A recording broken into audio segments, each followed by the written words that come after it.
అండి, welcome to RR collection. నేను సుహాసినిని. మీరందరూ బాగున్నారండి? నేను బాగున్నానండి. ఇప్పుడు మీకు మిక్సర్ తయారు చేసేది చూపిస్తానండి. పిల్లలకి స్కూల్స్ స్టార్ట్ అయ్యాయి కదండి. అందువల్ల ఏంటంటే సాయంత్రం పిల్లలు వచ్చినప్పుడు మనం రోజు ఒక రకం చేసి పెడితే వాళ్ళు పాపం కొంచెం తృప్తిగా తింటారు. బాగా ఇష్టంగా తినేవి చేసి పెడదామని. ఇది 1 కప్పు శనగపిండి తీసుకున్నానండి. ఇది ఇందులో పోసేసి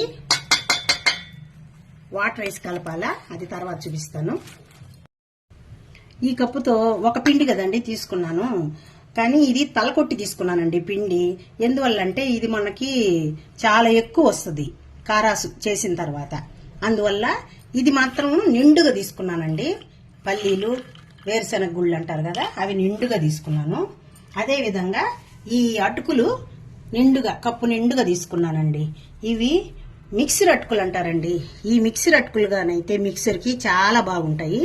బాగా క్లోజప్ లో చూడండి, ఇవి చాలా బాగుంటాయి మిక్సర్ అటుకులు అండి. ఇవి దంపుడు అటుకులు అంటే మనకి ఉగ్గాని, ఉప్మా అలా చేసుకునేదానికి దంపుడు అటుకులు బాగుంటాయి. కానీ మిక్సర్ అటుకులు అయితే మిక్సర్కి చాలా బాగుంటాయి. ఇవి నిండుగా 1 కప్పు తీసుకున్నాను. ఇది కాన్ఫ్లెక్స్ అండి. ఇదేమో 2 కప్పులు తీసుకున్నానండి. అంటే ఇది కొంచెం ఎక్కువ ఉంటే పిల్లలు ఇష్టంగా తింటారని 2 కప్పులు, ఈ కప్పుతో 2 కప్పులు తీసుకున్నాను. ఇప్పుడు మనం ఎలా చేయాలో చూపిస్తాను. ఈ పిండిలో మనము కొంచెం సాల్ట్ వేసుకోవాలండి. అంటే ఆ సాల్ట్ వేసుకునే దానివల్ల కొంచెం టేస్ట్ బాగుంటుంది కదా, కారస్ కదా. సాల్ట్ కొద్దిగా వేసుకున్నాను. మనకి వంట సోడా ఉంటుంది కదండి ఇంట్లో, అది కొంచెం వేసుకోవాలి. అది వేసుకున్న దానివల్ల కొంచెం బాగా అవి ఉబ్బి క్రిస్పీగా బాగుంటాయి. అది 1/4 టేబుల్ స్పూను కారం కూడా, మిరప్పొడి కూడా వేస్తున్నానండి. వాటర్ వచ్చి 1/2 కప్పు వాటర్ పోసేసుకుంటున్నానండి. పోసేసుకొని మనం ఈ ఎగ్ బీటర్ తోటి బాగా కలిపేసుకున్నాం. ఇది వాటరు సరిపోలేదండి, ఇంకొంచెం వాటరు యాడ్ చేస్తున్నాను. అది ఒక్కోసారి టక్కని లూజ్ అయిపోయిందంటే మరి లూజ్గా వచ్చి బాగుండదు. అందువల్ల ఇంకొంచెం వాటర్ యాడ్ చేసుకున్నానండి. ఈ విధంగా మనం కలిపేసుకొని పెట్టుకుంటే పక్కన పెట్టేసుకున్నామండి. ఇప్పుడు స్టవ్ మీద మనం ఒక గిన్నె పెట్టేసుకుంటామండి. బాండీల్ లాగా పెట్టేసుకొని బాండీలు వేడెక్కిన తర్వాత ఆయిల్ వేసుకుందాం. ఆయిల్ పోసుకుందామండి.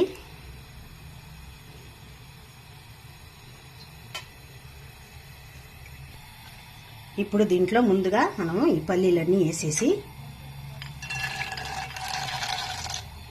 బాగా వేయించుకొని కొంచెం కలర్ వచ్చే వరకు వేగిన తర్వాత తీసి గిన్నెలోకి వేసుకుందామండి. వేగనిద్దాం. ఇదండి, ఈ విధంగా వేగిపోయి అవి పటపట అన్నప్పుడు మనం తీసేసుకోవాలండి. ఈ విధంగా వేగిపోయినవన్నీ తీసి ఒక గిన్నెలోకి వేసేసుకుంటాం. ఇలా తీసి పెట్టేసుకున్నానండి, ఆయిల్ అంతా ఉడికిపోద్దని. ఇప్పుడు నెక్స్ట్ కాన్ఫ్లెక్స్ వేస్తానండి. ఇప్పుడు ఆయిల్ బాగా కాగిందండి, కాన్ఫ్లెక్స్ కూడా వేస్తున్నాను. ఇది ఇంకా కొంచెం గుంట పెద్దదిగా ఉండేది కానీ అయితే ఆయిల్ ఎక్కువ పోసి ఇలాంటి గరిట ఇలాగే పెట్టి తీసేయచ్చండి. కానీ చిన్న బాండిల్ అయిపోయింది, అందువల్ల నేను ఇలా చేస్తున్నాను. మీ దగ్గర పెద్ద బాండిల్ ఉంటే మీరు అలా చేసుకోండి, బాగుంటుంది. దానికైతే ఆయిల్ కూడా ఎక్కువ కావాలండి. అంటే మనకి గరిట ఇలా మునగాలి కదా, మొత్తం మునగాల. అందువల్ల ఈ విధంగా మనం ఇవి తీసుకున్నవన్నీ వేయించేసుకొని ఇలా చేసుకొని ఆయిల్ ఉడికిన తర్వాత గిన్నెలో వేసేసుకున్నాం.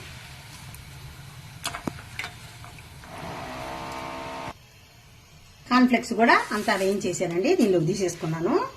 ఇప్పుడు ఇందులో మనం కరివేపాకు శుభ్రంగా కడిగి ఆరబెట్టి పెట్టుకున్నానండి. ఇది వేస్తున్నాను. ఎందుకంటేనండి ఇది కొంచెం బాగా క్రిస్పీగా అయిపోయిందంటే మనం దీన్ని కొంచెం నలిపిగానే వేస్తే ఆ స్మెల్ భలే ఉంటుంది. అందువల్ల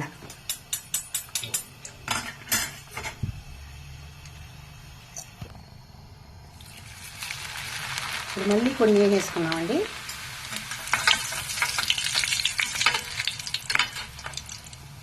ఆ విధంగా తీసేసుకుంటాం. ఫుడ్ కలర్ వేసుకుంటే బాగుంటుందండి. నా కాడ రెడ్ లేదు. రెడ్ అయితే కలర్ఫుల్గా భలే ఉంటుంది. ఎల్లో ఉన్నింది, కొద్దిగా యాడ్ చేశానండి. యాడ్ చేసి ఈ ఎగ్ బీటర్తో కానీ బాగా కలిపితే చాలా బాగా కలిసిపోద్ది. ఇప్పుడు ఈ విధంగా మనం పోసేసుకొని అలా తట్టేయటమేనండి.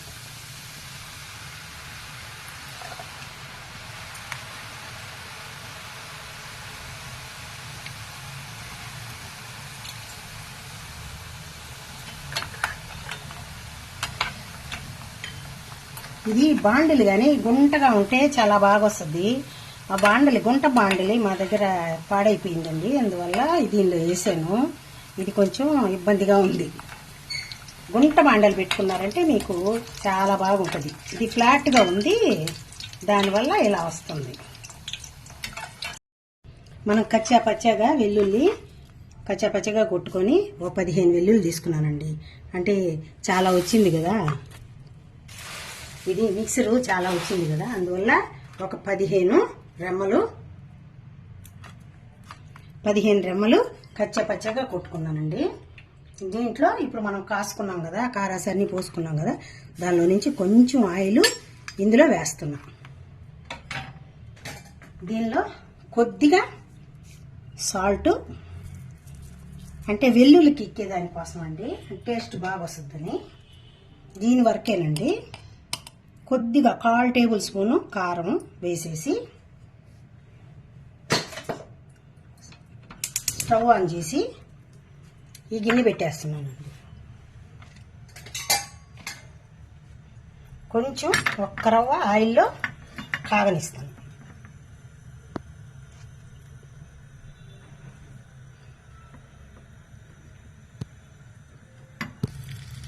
ఇప్పుడు ఈ విధంగా ఊరికే కొంచెం ఆయిల్లో వేగిందంటే భలే ఉంటుందండి, అద్భుతంగా టేస్ట్.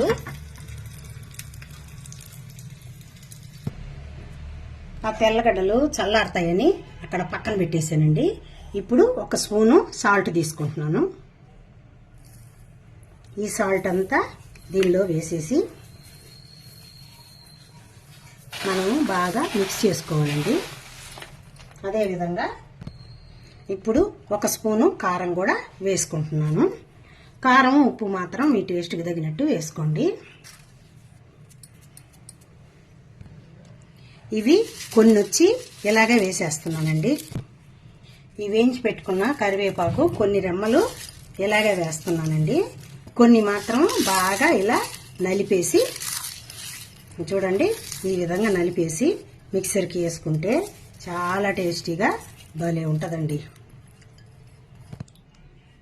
ఇప్పుడు ఈ తెల్లగడ్డలు కూడా మనము అన్నీ వేసేసుకుందామండి. ఈ తెల్లగడ్డలో సాల్ట్ కారం ఎందుకు వేసానంటే ఆ తెల్లగడ్డలకి ఎక్కుతాయి, మనం తినేటప్పుడు టేస్టీగా ఉంటాయండి. ఈ తెల్లబాయలు కొలెస్ట్రాల్కి మంచిది అంటారు కదా, అందువల్ల. ఈ మిక్సర్లో ఇంకా చాలా రకాలు ఉన్నాయండి. నేను ఒక్కొక్కటి చేసి మీకు చూపిస్తాను. ఈ విధంగా మనం అన్నీ కలుపుకునేసేయాలి. గరిటెతో అయినా కలుపుకోవచ్చు అండి, లేదంటే చేతితో అయినా కలుపుకోవచ్చు. గరిటెతో కన్నా చేతితో కలిపితే బాగా అన్నీ బాగా కలుస్తాయి. ఇదంతా కలిపేసి ఇప్పుడు నేను ట్రేకి తీసుకుంటానండి. కారం తక్కువ ఉందండి, కొంచెం కారం వేసాను. అదేవిధంగా కొద్దిగా సాల్ట్ కూడా వేసుకుంటున్నానండి. వేసుకొని కొంచెం ఇది వెచ్చగా ఉంది, దీన్ని ఒక ట్రేలోకి తీసేసుకుంటానండి. ఇప్పుడు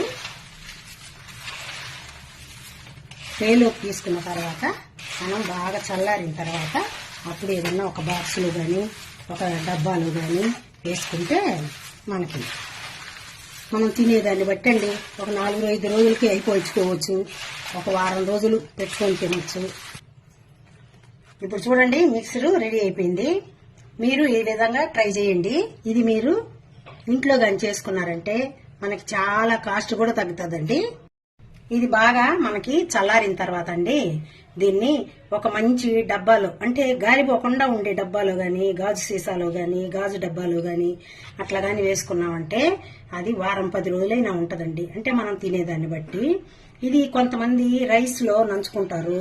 రైస్ లో నంచుకునే వాళ్ళకైతే అది చల్లారిపోతే మళ్ళీ మెత్తబడిపోద్ది కదా, కరకరలాడదు. అందువల్ల అది మనం ఒక డబ్బాలో గాని పోసి పెట్టుకున్నామంటే అన్నం తినేటప్పుడు ఆ డబ్బా ఓపెన్ చేసుకొని తిన్నామంటే బాగా కరకరలాడుతుంటది. ఇది పిల్లలు సాయంత్రం పూట వచ్చారనుకోండి, వాళ్ళకి స్నాక్ ఇచ్చి ఆ స్నాక్ లో ఎవరన్నా పెద్దోళ్ళు గాని పిల్లలు గాని ఆనియన్ గాని కట్ చేసి ఇస్తే అదొక చాట్ లాగా బాగా ఇష్టంగా బాగా తింటారండి. ఇది మీరందరూ తప్పకుండా ట్రై చేయండి. ట్రై చేసి నాకు కామెంట్ లో ఎలా వచ్చిందో చెప్పండి. లైక్ చేయండి, షేర్ చేయండి, సబ్స్క్రైబ్ చేయండి. నా వీడియో లాస్ట్ వరకు చూసినందుకు మీకు అందరికీ ధన్యవాదాలండి. బాయ్ అండి.